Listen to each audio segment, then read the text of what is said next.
रहेंगी।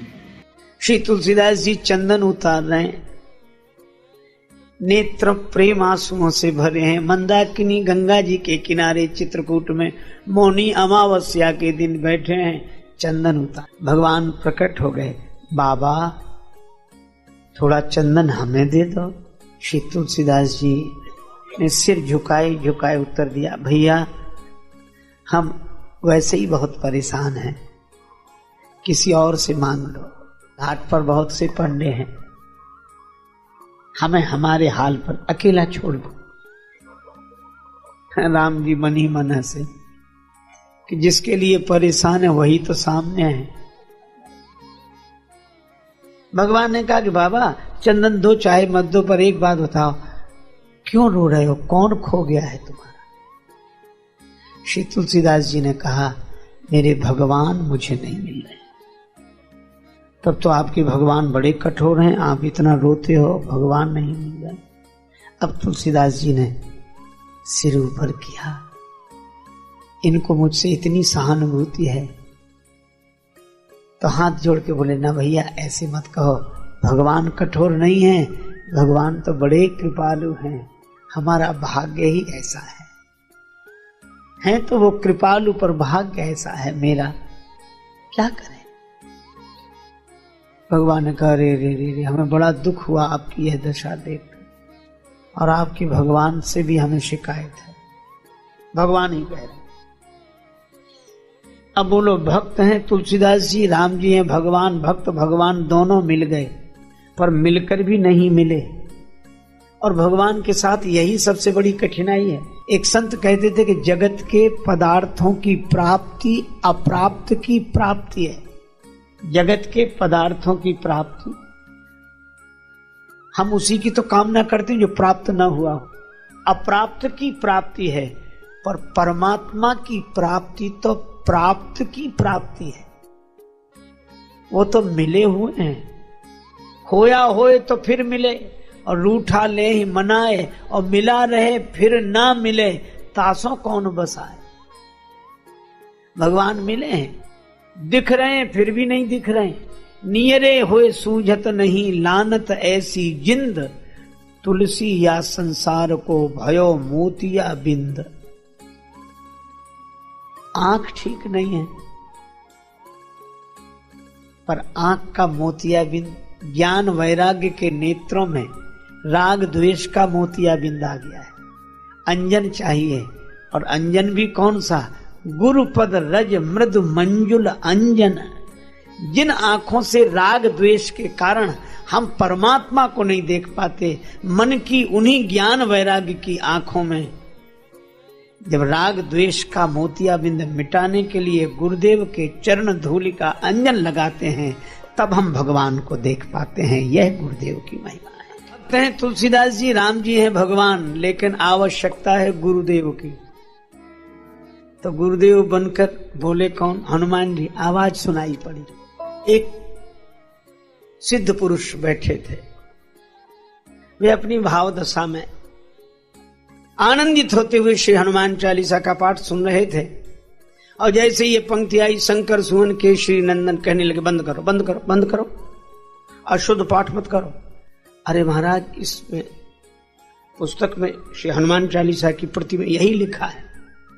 महात्मा बोले लिखा है तो भी मत पढ़ो। अरे कल लिखा है? कल तुम लेखे की बात करते हो, हम देखने की बात करते, हमने जो देखा है। तो क्या?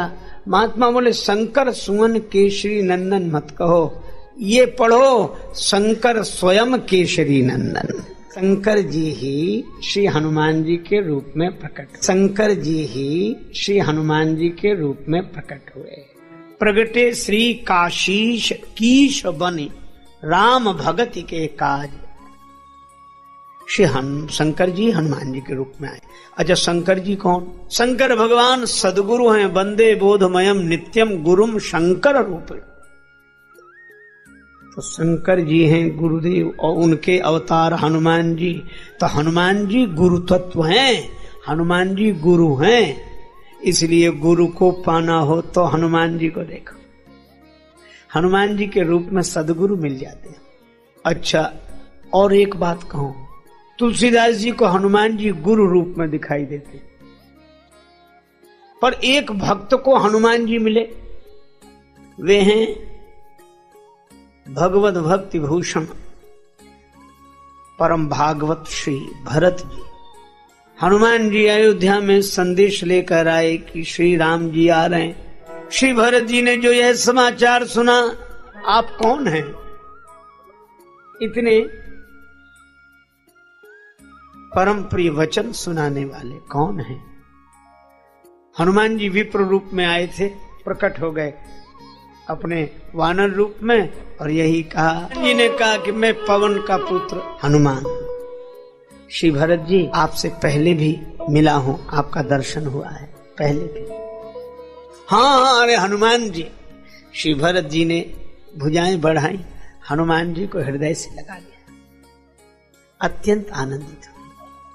और मिलकर जब अलग हुए तो श्री भरत जी ने श्री हनुमान जी से कहा, क्या आप सचमुच हनुमान हो? हनुमान जी ने कहा, सचमुच के हनुमान कैसे होते हैं? भरत जी अत्यंत भाव भरी दशा में कहते हैं कि यह तो मैं भी समझ रहा हूं कि आप हनुमान हो। हमारे नेत्र कहते हैं कि आप हनुमान हो, बुद्धि कहती है कि आप हनुमान हो, बुद्धि कहती है कि आप हनुमान हो, नेत्र कहते हैं कि आप हनुमान हो, लेकिन जब आपको हृदय से लगाता हूं तो हृदय कुछ और बोलने लगता है। का हृदय क्या बोलता है? तो ऐसे लगता है कि हनुमान जी से नहीं, राम जी से मिल रहा हूं। तो कहीं आप राम जी तो नहीं है? इस रूप में आ गए। हनुमान जी के आंसू बरसने लगे। राम जी के मिलन का अनुभव क्यों हो रहा है? सूर्य उदय तो होता है, पर दीवार के कारण प्रकाश भीतर नहीं आ पाता है।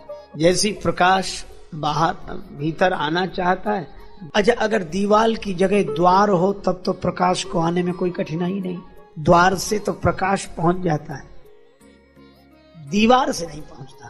और दीवार और द्वार में अधिक अंतर नहीं है। द्वार में कुछ लगा दो तो द्वार ही दीवार है, और दीवार में से कुछ हटा दो तो दीवार ही द्वार है। द्वार में कुछ लगा दो तो द्वार ही दीवार है, और दीवार में से कुछ हटा दो तो दीवार ही द्वार है। इसी तरह जिनके जीवन में द्वार और दीवार का अंतर स्पष्ट हो गया, अर्थात जिनकी जिंदगी की दीवार में से अहंकार का कुछ हट गया, तो ये जिंदगी दीवार नहीं द्वार बन जाती है।